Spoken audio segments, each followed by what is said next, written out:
si vous voulez tester vos injecteurs qui sont là, les 4 injecteurs, pour voir un petit peu, pour mesurer le retour de chaque injecteur et voir celui qui est mauvais.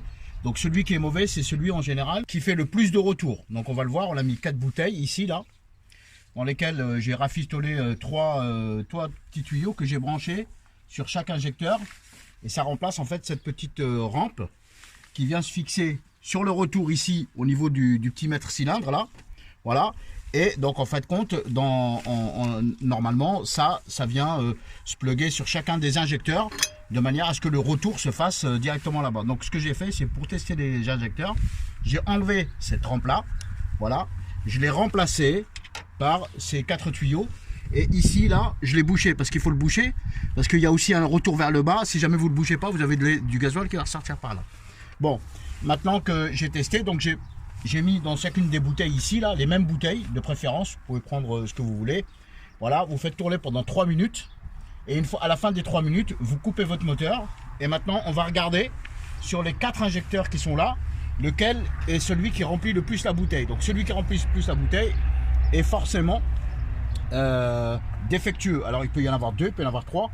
On va les mesurer. Donc maintenant on va prendre donc la bouteille numéro 1. Et donc quand vous allez enlever les bouteilles, par contre, repérez bien chaque bouteille en face de chaque injecteur, de manière à ce que vous ne vous trompiez pas.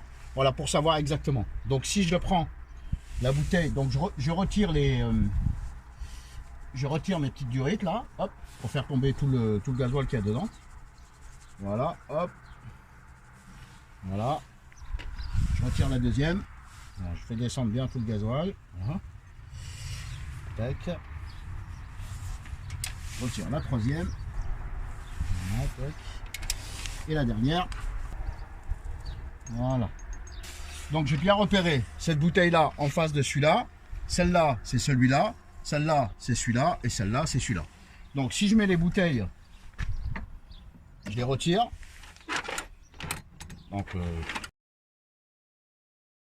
Donc là, si on regarde maintenant les 4 bouteilles, donc j'ai mis injecteur numéro 1, 2, 3 et 4. Donc quand je regarde, l'injecteur numéro 1, 3 et 4, ils sont quasiment au même niveau. Donc ça veut dire qu'ils ont le même niveau de retour. Par contre, l'injecteur numéro 2, on voit bien qu'il y a un retour qui est beaucoup plus important. Donc vous voyez, la limite elle est là, alors que les autres elle est plutôt quasiment au même endroit. Donc ça veut dire que cet injecteur-là, il n'injecte pas comme il faut à l'intérieur de la chambre de combustion. C'est-à-dire que tout le gasoil qui lui arrive, il le rejette pratiquement au niveau du retour. Donc là, on voit bien que cet injecteur-là, il a un problème. Donc l'opération, c'est de le démonter, soit de le nettoyer. Est-ce que ça va marcher ou pas, je ne sais pas.